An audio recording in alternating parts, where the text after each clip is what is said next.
আজ বিয়ে বাড়িতে এসে দেখি অনেক রকমের স্টল খাবারের। আমি তো শুধু চিকেন পকোড়াই নিয়ে নিলাম, পাশে বেবিকর্নও ছিল। আমার ঠিক ভালো লাগে না। তাছাড়া কফি ফুচকা ছিল। আমি ওইসব না খেয়ে পকোড়া খেতে খেতে বিয়ে দেখতে বসে পড়লাম।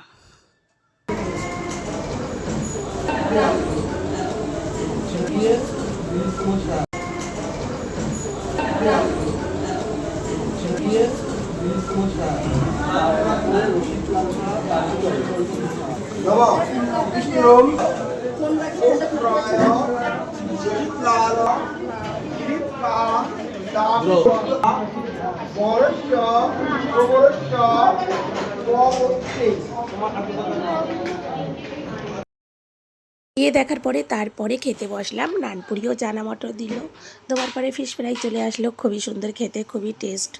তারপরে মাছের কালিয়া, পরে চলে আসলো খাসির মাংস। কেমন লাগলো বন্ধুরা আমার ভিডিও কমেন্টে জানাবে, ভালো লাগলে লাইক করবে।